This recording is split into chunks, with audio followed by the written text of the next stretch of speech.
तो फिल्म की शुरुआत मिकी से होती है जो बर्फ में लथपथ दो चट्टानों के दरमियान फंसा हुआ था। यहाँ पर एक आदमी आता है जो उसे बचाने के बजाय उससे पूछता है कि मरना कैसा लगता है।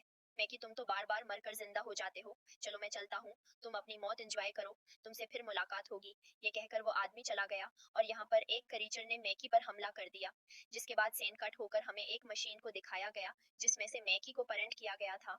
मैकी इंसान नहीं था लेकिन इंसान का एक वेरिएंट था, बिल्कुल इंसान जैसा क्रीचर जिसको एक्सपेरिमेंट के लिए लीव में बनाया गया था। जहां कहीं भी किसी को काम करने में जान का खतरा होता वो काम मैकी करता था, चाहे स्पेस की गहराई को चेक करना हो, चाहे किसी प्लांट का टेम्परेचर चेक करना हो कि इंसानों के रहने के काबिल है या नहीं। यहाँ तक कि जहरीली वैक्सीन के टेस्ट भी मैकी पर किए जाते और जब वो मर जाता तो उसी मशीन के जरिए उसे दोबारा प्रिंट कर लिया जाता ताकि इससे और काम करवा सकें। और प्रिंट करने के बाद इसकी पुरानी मेमोरी भी उसमें रीइंस्टॉल कर दी जाती थी। अब मैकी के साथ ये सब किया हो रहा है। उसके लिए स्टोरी थोड़ी पासेट में चली जाती है जहां मैकी और उसके दोस्त ने कारोबार के लिए एक गैंगस्टर से पैसे उधार लिए हैं, लेकिन अब चूंकि वो पैसे वापस नहीं कर पा रहे तो गैंगस्टर्स इनके पीछे पड़े हैं। वो आदमी उनको धमकी देता है कि अगर तुमने मेरे पैसे वापस ना किए तो मैं तुम्हारा कोई भी बॉडी पार्ट काट कर बेच दूंगा।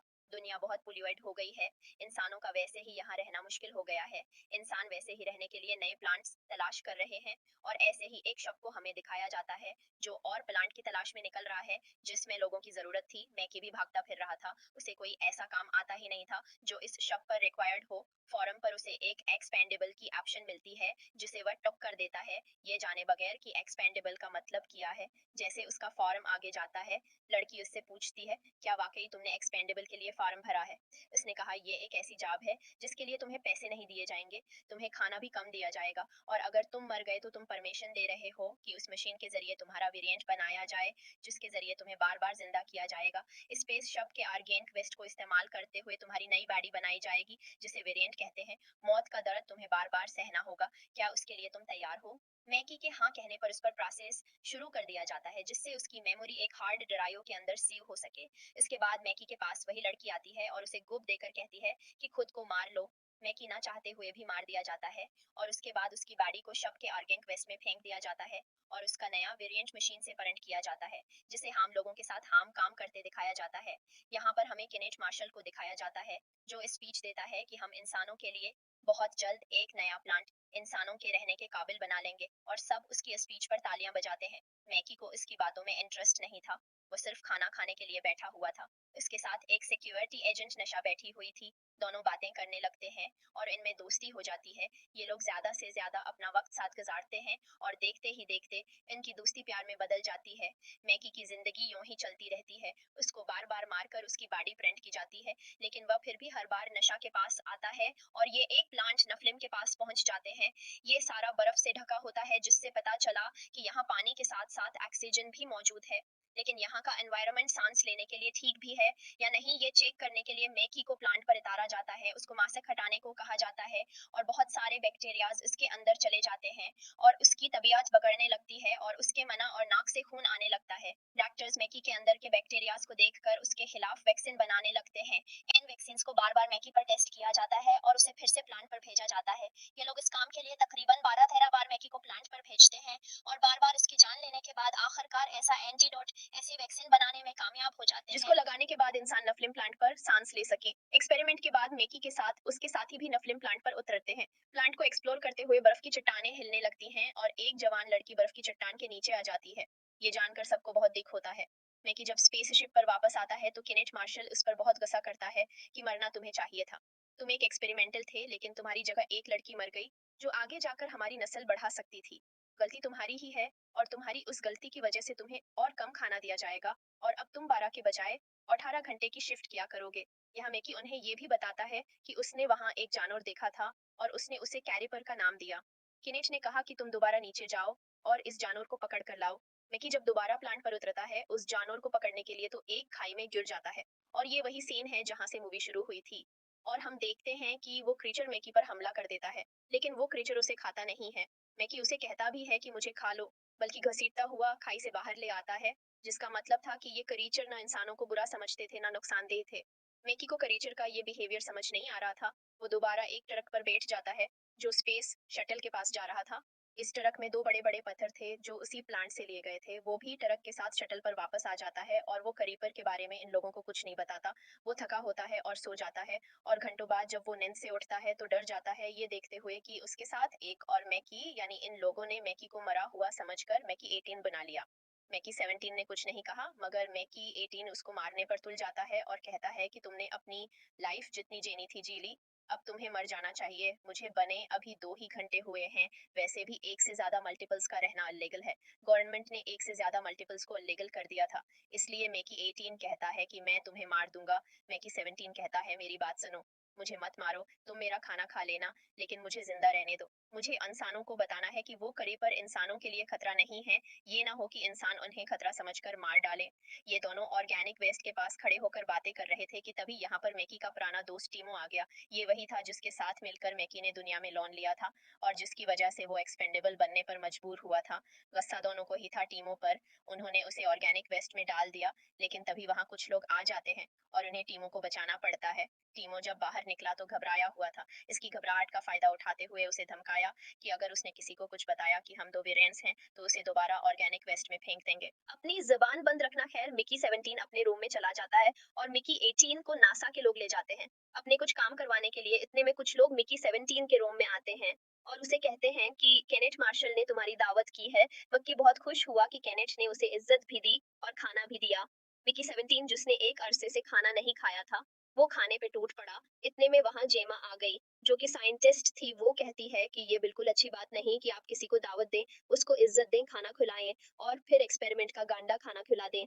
यहाँ पे मिके को पता चलता है कि ये सिंथेटिक मीट था, यानी मसनूई तौर पर बनाया गया गोश्त था, जिसको पहले एक्सपेंडेबल पे ट्राई किया जा रहा था कि ये इंसानों के खाने के काबिल है या नहीं। अभी उसने ये बात सुनी ही थी कि ये मेट रिएक्ट करने लग गया, उसे वोमिटिंग होने लगी, उसका गुल्ला सूज गया। ये सब देखकर वो सब समझ गए कि सिंथेटिक मेट सही नहीं है। इतने में साइंटिस्ट ने मिकी को इंजेक्शन दिया जिससे उसकी तबीयत बेहतर होने लगी, लेकिन जैमा को उसके साथ उनका बिहेवियर बिल्कुल पसंद नहीं आया। वो उसे लेकर अपने कैबिन में आ जाती है और उसे चाय भी देती है। ये दोनों यहाँ बातें करते हैं और जेमा को मिकी की नेचर काफी अच्छी लगती है। चाय पीकर वो अपने कमरे की तरफ जाता है जहाँ उसकी फ्रेंड निशा आई हुई थी, जो मिकी 17 से कुबे तक के 17 को देखकर हैरान रह गई कि दो मिकी यहाँ कैसे सरवाइव कर रहे थे। वो तो किसी तरह ये बात हजम कर ही लेती, लेकिन वहां जीमा आ गई। वो अथॉरिटीज को बताने जा रही होती है कि निशा उसे रोकती है और कहती है कि मिकी के जिंदा रहने न रहने से तुम्हारा कुछ नहीं जाएगा, लेकिन मैं मिकी से प्यार करती हूँ। जेमा उसकी बात मान लेती है। इतने में ये कोई और बात कर पाती कि मीटिंग रूम से बहुत शोर आता है। वहां केनेट मार्शल नफलिम से लाए गए स्टोन पे अपना नाम लिखवा रहा होता है ताकि सबको पता चले कि केनेट मार्शल और उसकी स्पेसशिप यहाँ आई थी, कि केनेट मार्शल और उसकी जनरेशन यहाँ पहली मर्तबा आई थी। जैसे ही उन्होंने स्टोन को काटा तो इंदर से कैरिपर बाहर निकलते हैं, जिनमें से एक केनेट पे हमला कर देता है और दूसरा भागकर नीचे आ जाता है। वहां पर भाग दौड़ मच जाती है जिसकी आवाज सुनकर जैमा और निशा आती हैं और केनेट को कैरिपर को गार्ड्स ने कैरिपर को मार कर बचा लिया। लेकिन हम देखते हैं कि मिकी 18 जिसकी जान बार बार केनेट की वजह से जाती है वो उसे मारने की कोशिश करता है। उसकी इस हरकत की वजह से सबका ध्यान मिकी 17 और 18 पर चला जाता है और इन दोनों को पकड़ लिया जाता है और निशा को भी कैद कर लिया जाता है क्योंकि उसने रिपोर्ट नहीं की। और हम देखते हैं कि इस कैरिपर को भी पकड़ लिया जाता है और ये लोग इस पर एक्सपेरिमेंट्स करने लगते हैं। निशा और मिकी 17 दूसरी तरफ बैठे बात कर रहे होते हैं कि वहां पर टेमो आ गया। वो कहता है कि जिनसे अर्थ पे हमने लॉन लिया था वो पैसे मांग रहे हैं। पैसे तो है नहीं हमारे पास, तो वो तुम्हारी या मेरी बॉडी का कोई पार्ट लेना चाहता है। देखो तुम एक एक्सपेंडेबल हो, तुम्हारा कोई बॉडी पार्ट चला गया तो आ जाएगा, मैं क्या करूंगा। मिकी 18 कहता है कि देखो यार ज्यादा गुस्से वाला मैं हूँ, मैं तुम्हें आर्गेंक वेस्ट में भी फेंकने वाला था, तुम मेरी ही बॉडी का कोई पार्ट ले लो। जैसे ही टेमो खुशी से उसके करीब आता है तो मिकी 18 उसे शॉक देता है। यही तो उसका प्लान था और उससे चाबी चुरा लेता है। अभी वो आजाद हुआ ही था कि कुछ लोग आ गए क्योंकि पता चला कि केनेट मार्शल की वाइफ ने कैरिपर की दुम काटकर एक एसओएस बनाया जो उसे बहुत पसंद आया। तो अब उसे बहुत से कैरिपर्स की दुमें चाहिए थी, इसलिए उसने फैसला किया कि ये तीनों वो लाएंगे। और केनेट मार्शल स्पेस शटल के कैमरे से देख पाता है कि उस एक छोटे कैरिपर को लेने के लिए बहुत सारे कैरिपर्स उनकी स्पेसशिप की तरफ बढ़ रहे थे। वो तो पहले ही उन्हें मारना चाहता था, लेकिन फिर उसकी सेक्रेटरी ने उसे कहा कि उनको मारने से क्या मिलेगा, इन तीनों को जाने दे, जब अन क्रीचर्स की दुमें आपको मिल जाएंगी फिर मार दीजिएगा। निशा को उसकी बातों पर बहुत गुस्सा आ रहा था। वो किनेट पर गुस्सा करने लगती है कि तुम कितने बेहस इंसान हो कि अपनी जबान के टेस्ट के लिए बेचारे क्रीचर्स को दर्द दोगे। जरा शर्म नहीं आती न तुम्हें। किनेट को गुस्सा आ जाता है। वो कैरेपर को बांधकर उसकी रस्सी निशा के दांतों में पकड़ा देता है कि अगर रस्सी छूटी तो ये मारा जाएगा। अब निशा दांतों से रस्सी पकड़कर खींच रही थी और मिकी 17 और 18 को नफलिम प्लांट पर उतार दिया गया था। उन्हें ज्यादा दूर जाने की जरूरत नहीं पड़ी थी क्योंकि क्रीचर्स स्पेसशिप के पास ही थे। अब मिकी 17 जो पहले भी कैरिपर्स से मिल चुका था, वो क्रीचर्स से बात करना चाहता था और सब रिजॉल्व करना चाहता था। वो क्रीचर को बताता है कि ये इंसान है, उनके पास बहुत सी जहरीली गैसेस हैं जो छोड़कर ये तुम सबको मार देंगे। उस क्रीचर के पास टेलीकाइनेसिस पावर थी, जिसकी वजह से वो अपना मैसेज मिकी 17 के माइंड तक पहुंचाता है और कहता है कि हमारा एक कैरिपर तुमने मार दिया है और एक जख्मी है। तो अगर तुम अपने लोगों में से एक को मार दो और दूसरा कैरिपर वापस कर दो तो मैं तुम्हें बख्श दूंगा। नहीं तो हमारे पास भी ऐसी पावर्स हैं जिनसे हम तुम्हें तबाह कर सकते हैं। हमारे पास ऐसी साउंड वेव्स हैं जो तुम्हारे कान तो क्या तुम्हारे दिमाग तक को फाड़ देंगी। उसका एक डेमो देने के लिए कैरिपर ऐसी साउंड निकालते हैं जो इतनी भयानक थी कि मिकी 17 और 18 को अपनी जान बचाने के लिए कान बंद करने पड़े। मिकी 17 ये समझ चुका था कि ये क्रीचर्स बहुत ताकतवर हैं। वो यही बताने के लिए स्पेसशिप के कैमरे के सामने जाता है और उन्हें समझाने की कोशिश करता है कि इस कैरिपर को छोड़ दो। निशा उसका इशारा समझ चुकी थी, लेकिन केनेट को लगा शायद वो करेचर से बात कर रहा है, तो कहता है कि बात तो मुझे करनी चाहिए, मैं लीडर हूँ। पीछे से उसका सेक्रेटरी कहता है, जी सर आपको जाना चाहिए, आपको बाहर जाकर इनसे बात करनी चाहिए। वैसे भी हम उन्हें मारने वाले हैं। अगर आप इनसे बात करेंगे तो ये हिस्ट्री में लिखा जाएगा और लोगों की नजरों में इज्जत और बढ़ जाएगी। कीनेट मार्शल को यहाँ ये लग रहा था कि जब मैं बाहर जाकर बात करूंगा तो मिकी 17 और 18 की जरूरत नहीं पड़ेगी। तो वो बिम का रिमोट अपने साथ लेकर बाहर आता है जो मिकी 17 और 18 के सोट में लगे हुए थे। निशा को मौका मिलता है, वो छोटे कैरिपर को बचाकर लड़ती हुई बाहर ले आती है ताकि वो कैरिपर अपनी माँ के पास जा सके। निशा भागकर वो कैरिपर मिकी 17 को देती है जो भागकर उसे उसकी माँ के पास ले जाता है। लेकिन जैसे कि कैरिपर ने शर्त रखी थी कि कैरिपर की जान के बदले उनमें से कोई एक मरेगा, ये सुनते ही मिकी 17 भागकर किनेट के पास मौजूद बम के रिमोट से अपना बिम चला देता है, जिससे दोनों की जान चली जाती है। मदर कैरिपर अपना बदला पूरा होने पर वादे के मुताबिक सबको लेकर चली जाती है। अब हमें 6 महीने बाद का सीन दिखाया जाता है जहां निशा स्पेस कम्युनिटी की हेड बन गई थी। मिकी 17 अब भी जिंदा है और उसे एक रिमोट दिया जाता है जिससे उसे निशा कहती है कि तुम इस एक्सपेंडेबल मशीन को तबाह कर सकते हो जिसने तुम्हारी लाइफ तबाह की और अब मैं अपनी लाइफ तुम्हारे साथ गुजारना चाहती हूँ। मिकी वो बटन दबा देता है और सब तबाह हो जाता है और बस यही दिखाते हैं, मूवी खत्म हो जाती है।